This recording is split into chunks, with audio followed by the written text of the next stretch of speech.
અમદાવાદમાં આજથી રિક્ષા મીટરનો નિયમ ફરજિયાત કરવામાં આવ્યો છે। જે રિક્ષામાં મીટર નહીં લગાવેલા હોય તો રિક્ષા ચાલકો સામે પોલીસ કાર્યવાહી કરશે। મીટરની સાથે રિક્ષાના જરૂરી દસ્તાવેજો હોવા પણ ફરજિયાત કરવામાં આવ્યા છે, નહીતર દંડાત્મક કાર્યવાહી થશે। જો કે નિયમ લાગુ થઈ ગયો છે, છતાં શહેરમાં અનેક રિક્ષાઓમાં ચાલકોએ ડિજિટલ મીટર લગાવ્યા નથી।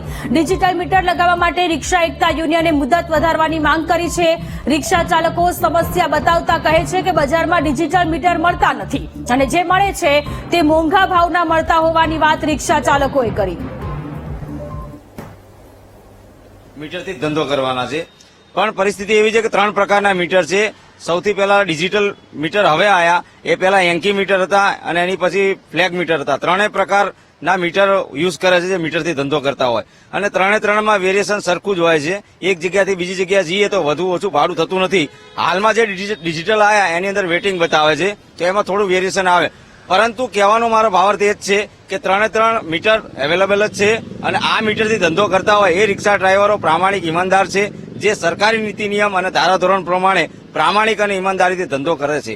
પણ જે રિક્ષામાં મીટર જ ના હોય અને શટલ શેરિંગ રિક્ષા ચાલતી હોય એની પર કાર્યવાહી કરવામાં આવે તો અમને કોઈ વાંધો નથી। પરંતુ ક્યાંક ને ક્યાંક સીપી સાહેબના આ જાહેરનામા, આજે તારીખ 1/1/2025, તો એ જાહેરનામામાં અમારા રિક્ષા ડ્રાઈવરની ઘણી બધી ભૂલો હોય છે। ક્યાંક 4 રસ્તે ઉભા હોય, બસ સ્ટેન્ડે ઉભા હોય, ક્યાંક એની કઈ પીયુસી ના હોય, પરમિટ ના હોય, વીમો ના હોય। આવા કારણોને ધ્યાનમાં લઈને અમારા મીટરવાળા રિક્ષા ચાલકોને હેરાન પરેશાન ના કરવામાં આવે, આની માટે સીપી સાહેબ તેમજ જેસીપી સાહેબને અમે 13 તારીખે રૂબરૂ રજૂઆત કરી હતી।